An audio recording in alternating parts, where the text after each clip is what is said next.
Hi students, ഇന്ന് നമ്മൾ പഠിക്കാൻ പോകുന്നത് 9th സ്റ്റാൻഡേർഡിലെ 3rd ചാപ്റ്ററായ പാരലൽ ലൈൻസ് അഥവാ സമാന്തര വരകളിലെ 5ാമത്തെ ഭാഗമാണ്.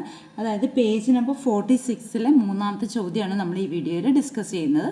1-2 ക്വസ്റ്റ്യൻസ് നമ്മൾ ചെയ്തു, എല്ലാവരും പഠിച്ചു കാണുമെന്ന് വിചാരിക്കുന്നു. ഇനി 3ാമത്തെ ചോദ്യം ഇതാണ്: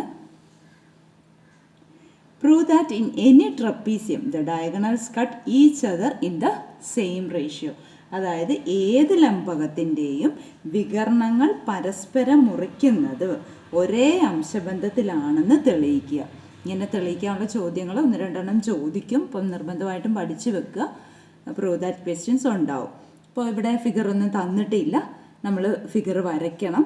ഞാൻ ഇവിടെ ഒരു ട്രപ്പീസിയം വരച്ചിട്ടുണ്ട്, ലംബകം വരച്ചിട്ടുണ്ട്. എന്താണ് ലംബകം? ലംബകത്തിൻ്റെ പ്രത്യേകത എന്താണെന്ന് ആദ്യം മനസ്സിലാക്കണം. അതായത് ഒരു പെയർ ഓഫ് ഓപ്പോസിറ്റ് സൈഡ്സ് പാരലലാണ്. ഇവിടെ നോക്കിക്കേ, ഞാൻ ഇവിടെ പേര് കൊടുത്തിട്ടുണ്ട് ABCD. അപ്പോൾ ABയും CDയും പാരലലായിട്ടാണ് ഞാൻ വരച്ചിരിക്കുന്നത്. അതാണ് ലംബകം അഥവാ ട്രപ്പീസിയം. അതായത് ഒരു ജോഡി എതിർവശങ്ങൾ സമാന്തരമായിരിക്കണം. ഇവിടെ ABയും CDയും സമാന്തരമായിട്ടാണ് ഞാൻ എടുത്തിരിക്കുന്നത്. നമുക്കിഷ്ടമുള്ള പേര് കൊടുക്കാം.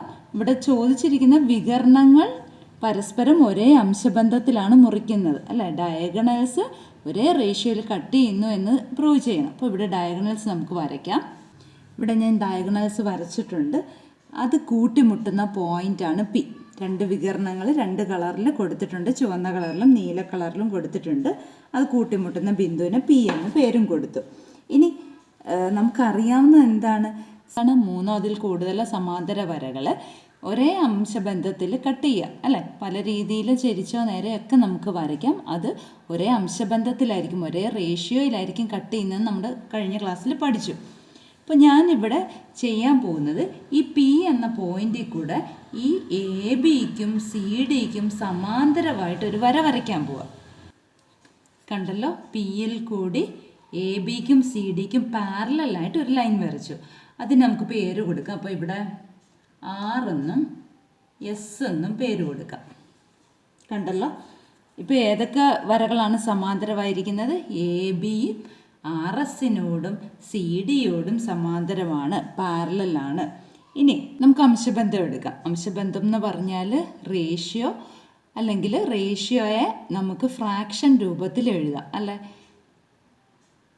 ഭിന്നസംഖ്യാ രൂപത്തിൽ നമുക്ക് അംശബന്ധത്തിന് എഴുതാം.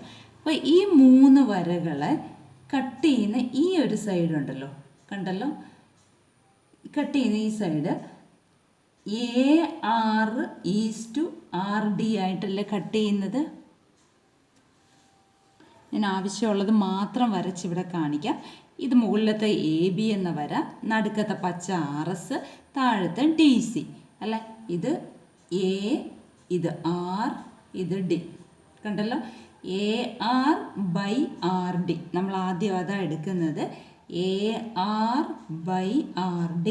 ഞാൻ പറഞ്ഞു, റേഷ്യോയെ നമുക്ക് അംശബന്ധത്തിനെ ഭിന്നസംഖ്യ രൂപത്തിൽ ഫ്രാക്ഷനായിട്ട് എഴുതാം. അപ്പോൾ ഇതിന് ഞാൻ A എന്നെടുക്കുക, A:B എന്നെടുക്കുകയാണ്. അതായത് A/B എന്നെടുക്കുകയാണ്. മനസ്സിലായല്ലോ? ഇനി ഈ A/B തന്നെയാണോ ഈ ACയെ P എന്ന ബിന്ദുവിൽ വെച്ച് കട്ട് ചെയ്യുമ്പോൾ കിട്ടുന്നത്? ആ ചുവന്ന വര കൂടി ഞാൻ വരച്ച് കാണിക്കുകയാണ്. ഇതാണ് പോയിന്റ് P. ഇത് 3ഉം സമാന്തരമാണ്. അതിനെ ഇങ്ങനെ ഒരു വര കട്ട് ചെയ്തപ്പോൾ കിട്ടിയ അംശബന്ധം അഥവാ റേഷ്യോ ആണ് A:B അഥവാ A/B. അതേ അംശബന്ധത്തിൽ തന്നെയായിരിക്കും ഈ ഒരു വരയെ P എന്ന പോയിന്റ് കട്ട് ചെയ്യുമ്പോഴും, അല്ലേ? കാരണം ഈ 3 വരകളും പാരലലാണ്, സമാന്തരമാണ്. അപ്പം നമുക്ക് രണ്ടാമത്തെ പോയിന്റായിട്ട് എന്താ കിട്ടുന്നത്? AP ഈ പോയിന്റ് C ആണ്. PC ഈക്വൽ ടു A/B തന്നെ ആയിരിക്കും. കാരണം എന്താണ്? AB parallel RS parallel DC ആണ്. AB RSനും DCക്കും സമാന്തരമായതുകൊണ്ട് ഈ 2 അംശബന്ധങ്ങളും തുല്യമായിരിക്കും. കിട്ടിയല്ലോ? ഇനി നമുക്ക് അടുത്ത നീല കളറിലെ ഡയഗണൽ വികരണം കൂടെ നമുക്ക് നോക്കാം. അപ്പോൾ അതും കൂടെ വരച്ച് കാണിക്കാം. ഇതാ ഈ ഫിഗറിലെ റെഡ് ഡയഗണൽ ഒഴിവാക്കിക്കൊണ്ട് ബാക്കി വരച്ചു. കണ്ടല്ലോ, എ ബിയും ആർ എസും ഡി സിയും സമാന്തരമാണ്.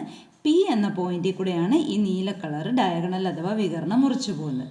ഞാൻ ഇവിടെ പറഞ്ഞിരുന്നു, ഇത് എ ഈസ് ടു ബി ആണെങ്കിൽ ഇത് 3 വരകളും സമാന്തരമായതുകൊണ്ട് ഈ നീല വരയെ പി എന്ന പോയിന്റിൽ കൂടി എ ഈസ് ടു ബി എന്ന അംശബന്ധത്തിലേ കട്ട് ചെയ്യത്തുള്ളൂ, അതേ റേഷ്യോയിലേ കട്ട് ചെയ്യത്തുള്ളൂ. അപ്പം നമുക്ക് എന്തെഴുതാം? B P by P D അല്ലേ. ആദ്യം മുകളിലത്തതാണ് എ എടുത്തത്, പിന്നെയാണ് ബി എടുത്തത്. അത് ശ്രദ്ധിക്കണം പ്രത്യേകം. ഏതാണോ എ എടുക്കുന്ന അതേ ആ വശത്തെ ആ മുകളിലത്തെ തന്നെ വേണം രണ്ടാമത്തെ ഫ്രാക്ഷൻ അഥവാ ഭിന്നസംഖ്യ ഭിന്ന രൂപത്തിൽ എഴുതുമ്പോൾ എടുക്കാനുള്ളത്.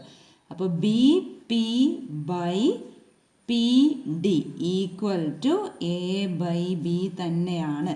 കാരണം ഇതേ റീസൺ തന്നെയാണ്, ഇവിടുത്തെ അതേ കാരണം തന്നെ ഇവിടെയും എഴുതുക.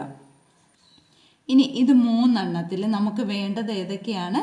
ഈ നീല വരയും ചുവന്ന വരയും ഉള്ളതാണ് വേണ്ടത്. അതായത് പി ഉള്ളത് വേണം അല്ലേ. പി അതിൻ്റെ ഇടയ്ക്കല്ലേ ഉള്ളൂ. അപ്പോൾ പി ഉള്ളത് രണ്ടും നമുക്ക് എടുക്കാം. അതായത് ഇതും അല്ലേ, രണ്ടും എ ബൈ ബി ആണ് റൈറ്റ് സൈഡിൽ. അപ്പോൾ ലെഫ്റ്റ് സൈഡ് തമ്മിൽ ഇക്വേറ്റ് ചെയ്യാമല്ലോ. അതായത് A P by P C equal to B P by P D എന്ന് എഴുതാമല്ലോ. അതായത് വികരണങ്ങൾ പരസ്പരം ഒരേ അംശബന്ധത്തിലാണ് മുറിച്ച് കിടക്കുന്നത്, ഡയഗണൽസ് ഒരേ റേഷ്യോയിലാണ് കട്ട് ചെയ്യുന്നത് എന്ന് എഴുതാമല്ലോ. ലാസ്റ്റ് ആൻസർ ആയിട്ട് therefore the diagonals cut each other at the same ratio, അഥവാ വികരണങ്ങൾ പരസ്പരം ഒരേ അംശബന്ധത്തിൽ മുറിച്ച് കിടക്കുന്നു എന്ന് എഴുതാമല്ലോ. എല്ലാവർക്കും മനസ്സിലായല്ലോ. 3 ചോദ്യങ്ങളും നിർബന്ധമായിട്ടും എഴുതി പഠിക്കുക.